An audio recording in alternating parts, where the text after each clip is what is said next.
Hi hello నమస్తే welcome to LP news. నేను తరి రాజశేఖర్.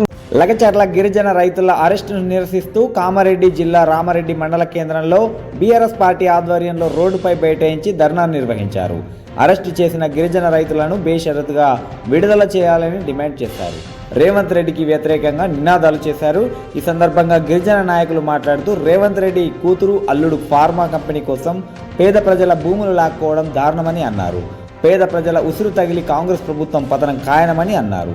అన్యాయంగా అరెస్ట్ చేసిన గిరిజన రైతులను వెంటనే బేషరతుగా విడుదల చేయాలని డిమాండ్ చేశారు.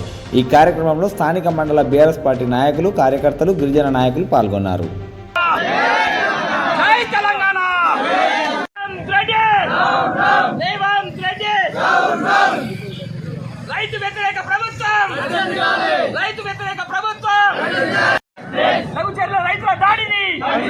ముఖ్యమంత్రి గారి నియోజకవర్గమైన కొండబ్గల్ నియోజకవర్గం లగచెర్ల గ్రామంలో మొన్న గిరిజన రైతుల మీద జరిగిన దాడి అరెస్టును ఖండిస్తూ ఇవాళ మా మండల్ కేంద్రంలో మా మండల్ అధ్యక్షుడు రవీందర్ గౌడ్, అదేవిధంగా మా గిరిజన నాయకులైన బుచ్చిరెడ్డి మరియు లింబాద్రి నాయక్ నారాయణ రెడ్డి గారు, ఇంకా మా సర్పంచులు, ఎంపీటీసీలు, గిరిజన నాయకుల ఆధ్వర్యంలో పెద్ద ఎత్తున ధర్నా చేయడం జరిగింది.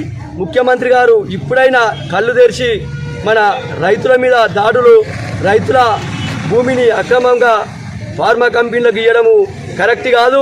లేని ఏడలో గిరిజన ఆధ్వర్యంలో, అదేవిధంగా ఎస్టీ మైనార్టీ అన్ని వర్గాల ఆధ్వర్యంలో పెద్ద ఎత్తున ధర్నా చేస్తాం.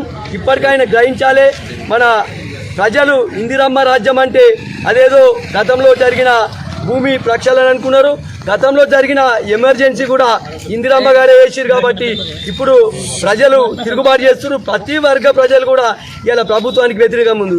ఇప్పటికైనా ముఖ్యమంత్రి గారు మీకు ప్రజలు అవకాశం ఇచ్చారు, దీన్ని వినియోగించి రైతులకు న్యాయం చేయాలి. లేని ఏరాల మా పార్టీ అధ్యక్షుడు కేసీఆర్ గారు, కేటీఆర్ గారు, మా స్థానిక మాజీ ఎమ్మెల్యేలైన సురేందర్ అన్న కావచ్చు, గోవర్ధన్ అన్న గారి ఆధ్వర్యంలో ఒక పెద్ద ఎత్తున ధర్నా చేస్తాం, రాష్ట్ర రోకోలు చేస్తాం.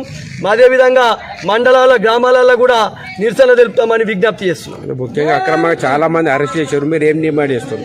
మేము వారి గిరిజన రైతుల భూమిని సీఎం ముఖ్యమంత్రి సోదరుడైన తిరుపతి రెడ్డి గారు అక్రమంగా గుంజుకుంటా అధికారులు గ్రామంలో వచ్చి ప్రజా అభిప్రాయ సేకరణ గ్రామంలో పెట్టకుండా గ్రామ పొరమేల్లో పెట్టారు కాబట్టి గ్రామస్తులు గ్రామంలోకి రమ్మని చెప్తే వచ్చినాక వాళ్ళు ప్రశ్నిస్తే కొంచెం కోపాడదాన్ని దాడి అని పెట్టి రాత్రిలో ఒక ఉగ్రవాదులను, మన తీవ్రవాదులను అరెస్ట్ చేసినట్టు అక్రమంగా మహిళలను చూడకుండా కూడా దాడులు చేసింది ఖండిస్తున్నాం.